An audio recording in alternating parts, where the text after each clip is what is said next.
अस्सलाम वालेकुम। डॉक्टर नियाज़ अहमद। तकरीबन हर इंसान अपने आप को परफेक्ट और फिट रखना चाहता है। किसी का भी दिल नहीं करता कि वो अपने आप को डल और अगली अपनी ज़िंदगी में, अपनी दुनिया में अपने आप को प्रेज़ेंट करे। तो इसके लिए सबसे अहम और इम्पोर्टेंट जो रोल है हमारी बॉडी को फिट रखने का, स्मार्ट रखने का, वो है हमारी न्यूट्रिशन और हमारा मेटाबॉलिज़्म।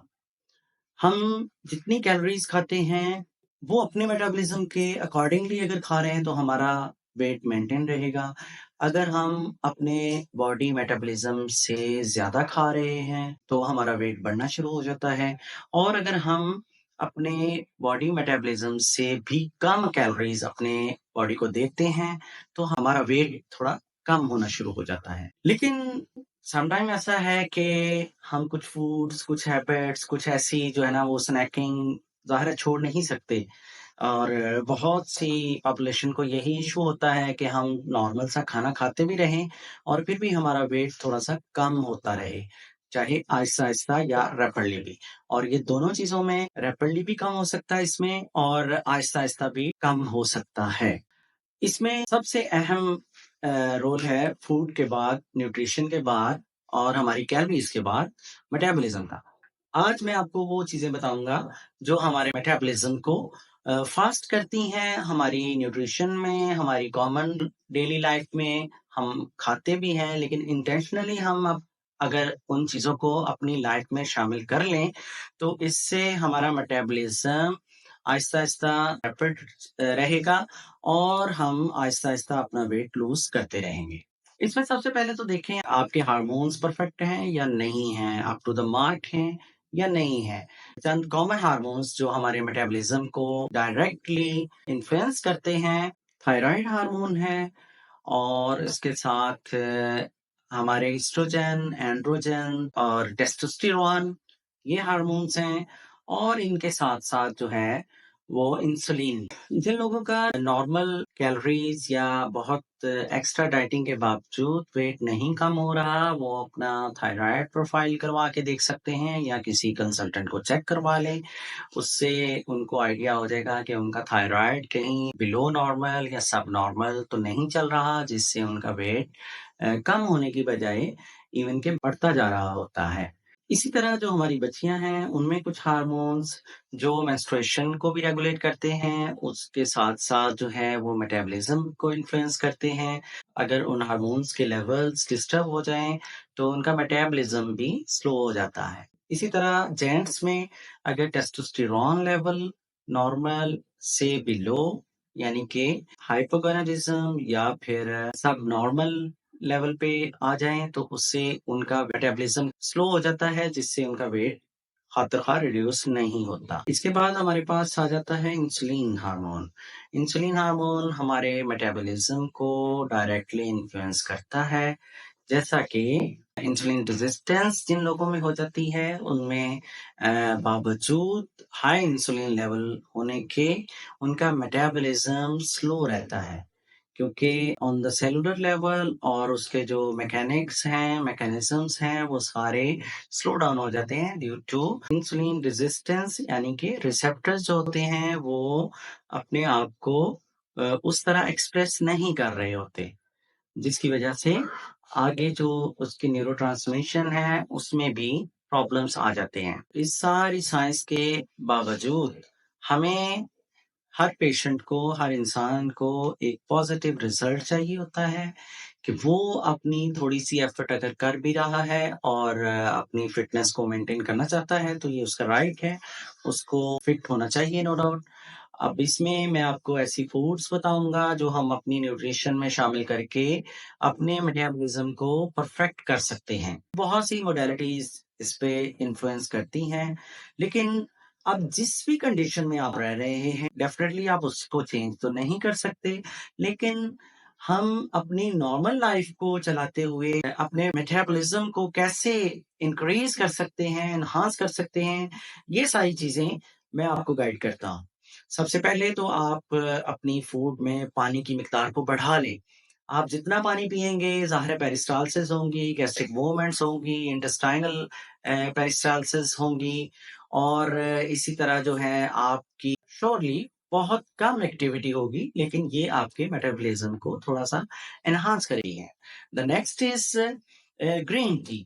आप अपनी न्यूट्रिशन में, अपनी डेली एक्टिविटीज़ में 2 से 4 कप जो है वो ग्रीन टी शामिल करें।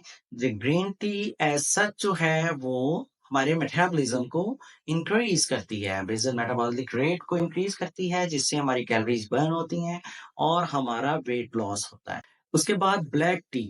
ब्लैक टी में ज़्यादा दूध नहीं डालें या तो बहुत कम डालें, ताकि आपकी जो है वो डेली कैलोरी रिक्वायरमेंट जो है वो भी मेंटेन रहे या थोड़ी-सी कम ही रहे, ताकि हम थोड़ा-सा डाइटरी कट डाउन भी करें आप अपना, और उसके साथ-साथ जो है वो आपकी बॉडी का मेटाबॉलिज्म थोड़ा-सा इंक्रीज़ हो, जिससे कैलोरीज़ बर्न हो और फैट बर्न हो और वेट रिड्यूस हो। इसके बाद आ जाती है ब्लैक कॉफ़ी। हमारे पाकिस्तान में विंटर में तो आप 2 से 3 कप पी सकते हैं, लेकिन इन समर 1 से 2 कप डेली 24 आवर्स में आप अपनी फूड में शामिल कर लें। इन सारे ड्रिंक्स में आपने ये ज़रूर याद रखना है कि इनमें कोई भी एडेड शुगर नहीं डालनी, प्लीज़। जिन लोगों के लिए बहुत ईज़ी है, वो ये कर लें कि अपने हर मील में थोड़ी-सी प्रोटीन ज़रूर शामिल कर लें। जैसे सुबह नाश्ते में एक साथ 1 अंडा खा लें, एक तो वो आपकी प्रोटीन की डेफ़िशिएंसी नहीं होने देगा, आपकी न्यूट्रिशन पूरी होगी।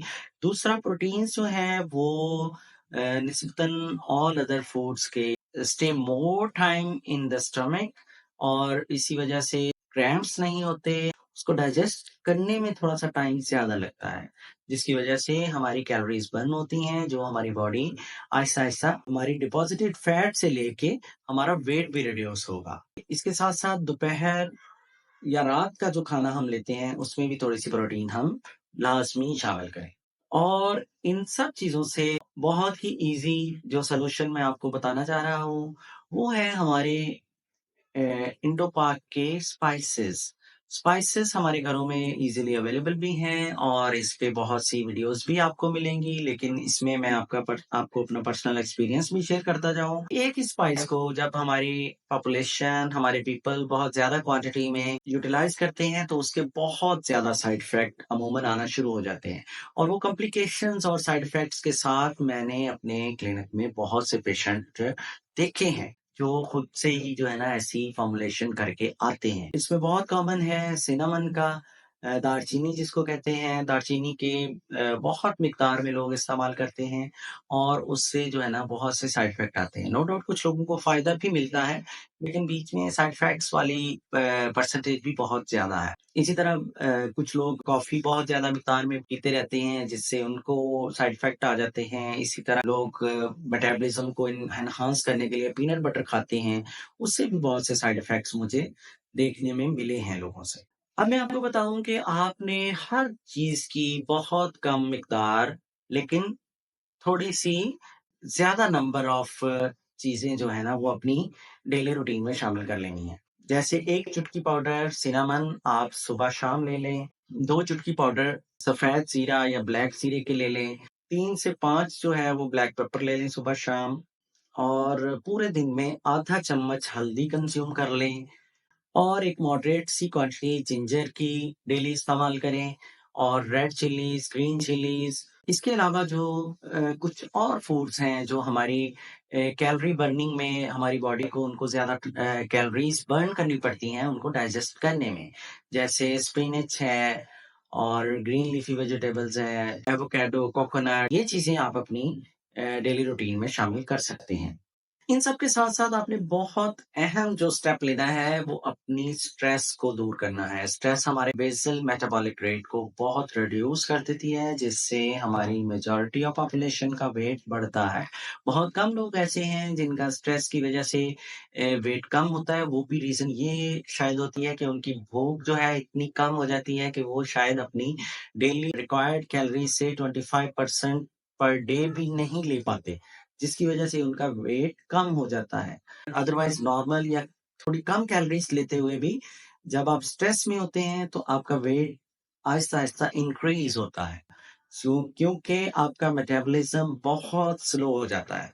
तो आप स्ट्रेस दूर करने के लिए चंद कदम वॉक करें, चंद मिनट्स वॉक करें, ये आप 15 टू 20 मिनट्स वॉक कर लें, इट्स मोर देन एनफ। इसी तरह आप अपनी डेली जॉब के दौरान 1 डेढ़ घंटे बाद, 1-2 घंटे बाद जब भी आपको टाइम मिले, आप कोशिश करें कुछ स्टेयर्स ऊपर-नीचे जिन लेकिन ये स्टेयर्स वाला जो है, वो सिर्फ़ आपने उन लोगों ने करना है जो क्वाइट यंग हैं। अपस्टेयर्स और डाउनस्टेयर्स आते-जाते आपने वेट नहीं उठाना, ताकि आपके जॉइंट्स मुतासर ना हों। या फिर आप एक प्लेन सरफेस पे चलें, वो ज़्यादा बेहतर है। उसमें थोड़ा फ़ास्ट वॉक कर लें, 1-2 मिनट वॉक करें रैपिडली। उसके बाद आप अपनी जॉब सीट पे बैठ जाएँ और अपनी वर्किंग करें।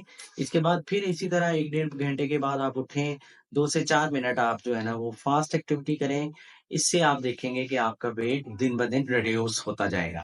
और जो लोग थोड़ा और टाइम निकाल सकते हैं, उनके लिए तो ज़ाहिर है कि वो जिम जॉइन कर सकते हैं या घर में भी जो है ना वो रेजिस्टेंस ट्रेनिंग करें, जिससे जो है उनके एक तो मसल मास बनेगा, मसल मास बनने से बॉडी का मेटाबॉलिज़्म इंक्रीज़ करता है और साथ में आहिस्ता-आहिस्ता फैट जो है वो बॉडी की बर्न होना शुरू हो जाती है और उससे आपका ब्रेन और बॉडी स्ट्रक्चर इंतहाई फ़िटनेस में आ जाता है। इन सब मॉडलिटी के साथ-साथ आप अगर आप फिर भी आपका वेट रिड्यूस नहीं हो रहा, तो आप अपने आप को कंसल्ट करें। आप किसी वेट लॉस स्पेशलिस्ट को कंसल्ट करें, आप हमसे राब्ता कर सकते हैं। इसमें आपको जो है कुछ हार्मोनल प्रॉब्लम्स भी हो सकते हैं और इंसुलिन रेज़िस्टेंस भी हो सकती है।